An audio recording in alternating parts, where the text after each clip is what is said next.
It's a pleasure to welcome so many colleagues from the Office of Justice Programs and other components at the Department of Justice, and of course our national and local partners. We are very pleased that you're here with us today.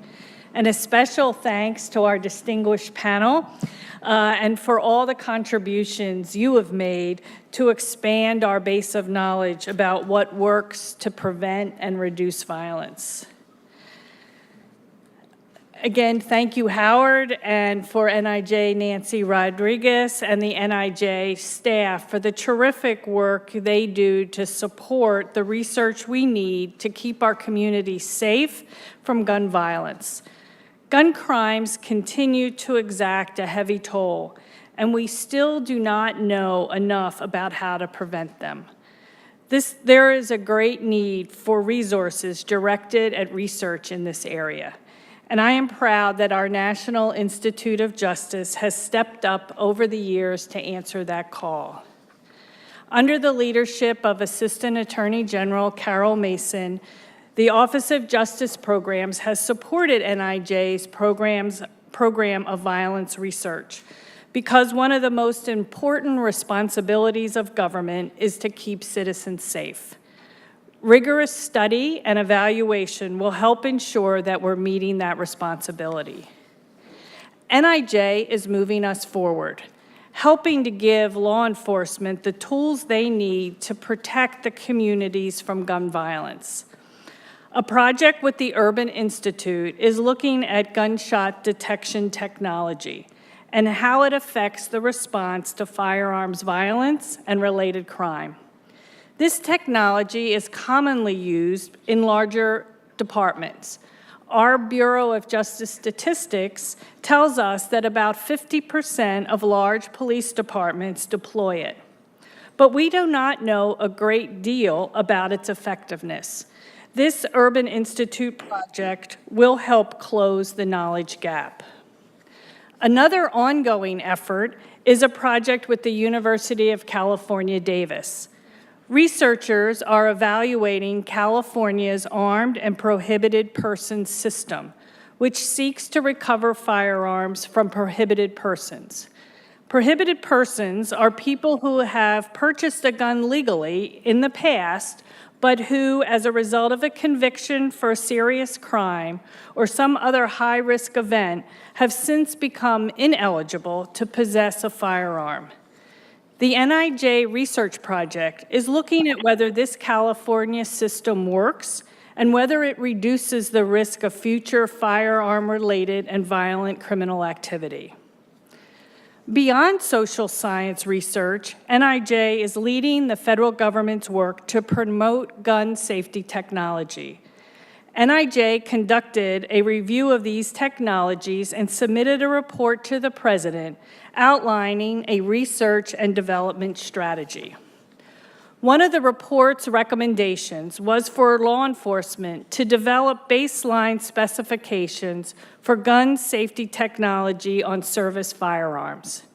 Just a few weeks ago, NIJ convened a panel of law enforcement executives and other stakeholders to review a draft of baseline specifications of gun safety technology on law enforcement service pistols. We believe that this is a big step in the right direction. We know from our conversations with law enforcement leaders that they want to move this technology forward. Illegal gun use remains one of law enforcement's gravest concerns. As the President has pointed out, gun safety technology exists, and it's time to put it to use. Reducing gun violence is also about using smart strategies, community-based models grounded in evidence. We have seen through projects supported by the Office of Justice Programs that we stand a much better chance of keeping communities safe when we use targeted approaches and enlist the involvement of all stakeholders. DOJ's Violence Reduction Network brings local law enforcement together with Department of Justice law enforcement and training and technical assistance resources to tackle serious problems in cities challenged by violence.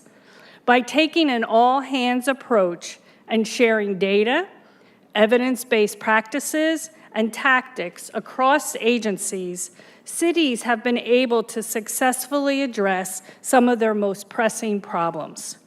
Detroit, for example, was able to reduce domestic violence homicides by 35% in 1 year. And under our National Forum on Youth Violence Prevention, local leaders, federal officials, and community stakeholders in a number of cities have worked with each other to target and reduce serious youth crime. Boston, for example, used violence interrupters to mediate volatile street encounters and reported that it was able to reduce homicides by 25% between 2014 and 2015, the city's largest decline in 16 years. Now, there's a common element to these and other successful programs, and that is their reliance on data and evidence. There is a reason these programs work, and it is more than a matter of luck. Reducing violence depends on a solid understanding of the problem that exists and of the approaches that are most likely to yield positive, sustainable results. That is why partnerships with researchers are so beneficial. I am grateful to our panelists for being here today to share with us their insights about what works. And I appreciate the NIJ team for opening up this conversation.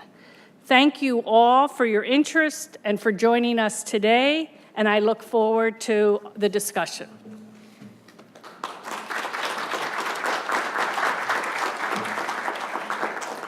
I'm going to introduce all four of the panelists up front, and then they'll just come up in order.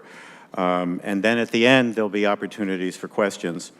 The first speaker will be David Hemingway, who, among other things, is an old friend of mine, but he's also a professor at the Harvard School of Public Health and director of the Harvard Injury Control Research Center.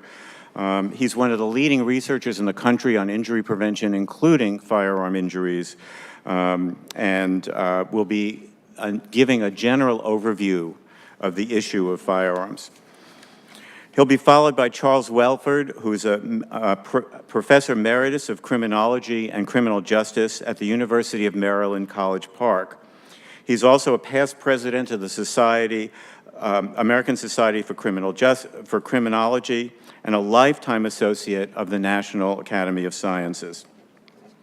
He'll be talking specifically about a project he's doing with the Prince George's Police Department. The third speaker is Susan Sorenson, also another old friend, who I've actually known since her days at UCLA School of Public Health. She's currently at the University of Pennsylvania and has been doing extensive work, in particular around family and sexual violence. And she'll be talking about some of the work she's done with respect to firearms and domestic violence. And then our last speaker is Hank Straczynski, who's the chief of police of the Prince George's County Police Department, and he's going to be wrapping things up and really talking about the research presentations and how they are relevant, or for that matter, not relevant, to the work they do in the police department. So I'll hand things over to David.